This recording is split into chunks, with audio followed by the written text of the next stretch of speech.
sei se esse termo é correto.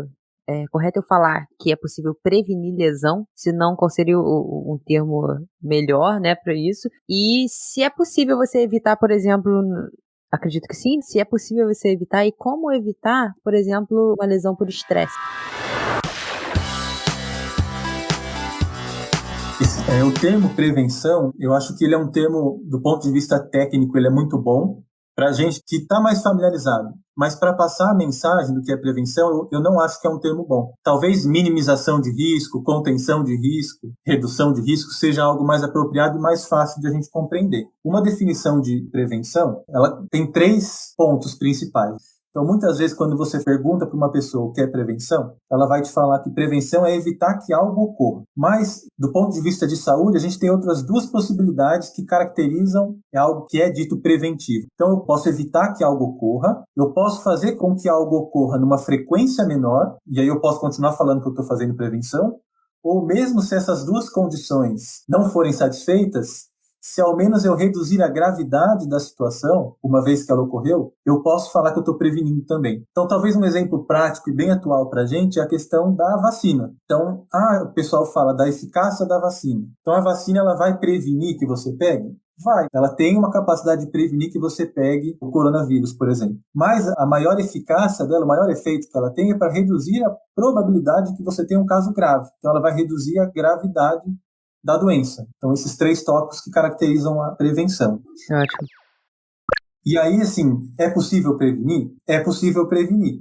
Só que uma coisa é a gente falar que a gente fala, né, paradigma populacional e outra coisa é paradigma individual. Se eu falo para vocês que uma intervenção reduz em 30% a probabilidade de que um atleta venha sofrer uma lesão, você vai falar assim para mim: Guto, beleza, essa intervenção realmente previne lesão. Mas se você estiver fazendo essa intervenção e você se machucar, você vai falar que a intervenção não está servindo de nada, entendeu?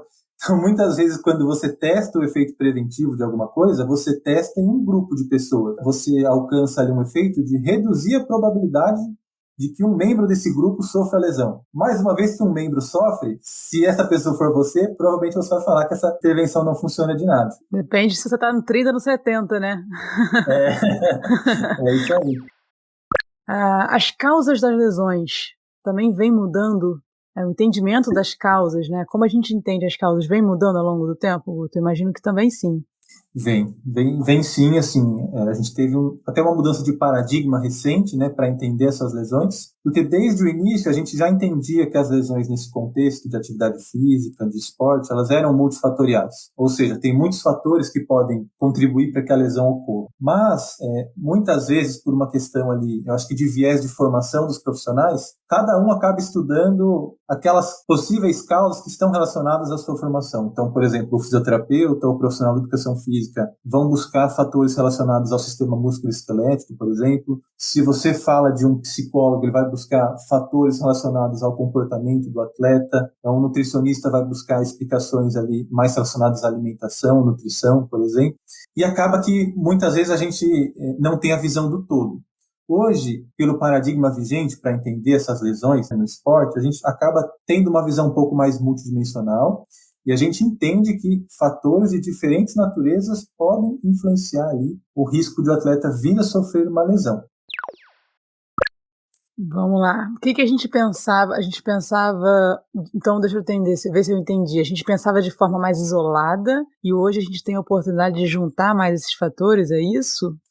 Tem um ponto a mais que eu acho importante, que a gente entender, eu sempre gosto de entender a origem do raciocínio. Então, para a gente começar a entender as lesões no esporte, de onde veio o substrato teórico para isso?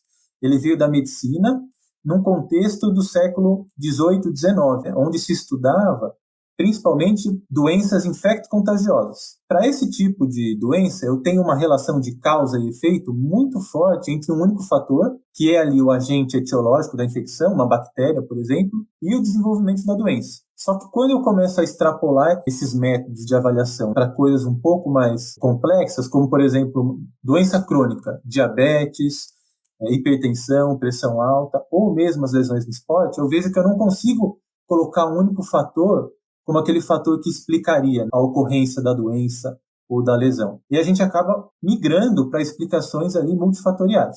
O entendimento das lesões no esporte aconteceram nesse contexto. Então, desde o início, eu já entendia que eu tinha vários fatores. Mas eu não considerava que um fator poderia influenciar o comportamento do outro. Eu via a lesão ali como resultado da soma de fatores, sem considerar a interação entre esses fatores. Mas hoje, assim, com a evolução de modelos estatísticos até, a gente vê que a gente não pode negligenciar essas relações. Então, a gente entende que um fator pode, sim, influenciar o outro dentro de uma rede ali de fatores que são determinantes. E esses fatores podem ser de diferentes naturezas, como eu tinha falado. Engraçado, né? Como todas as outras ciências, elas caíram por muito tempo na mesma pegadinha, né? De destrinchar, de separar muitas coisas, e hoje todas elas reencontraram o caminho do coletivo.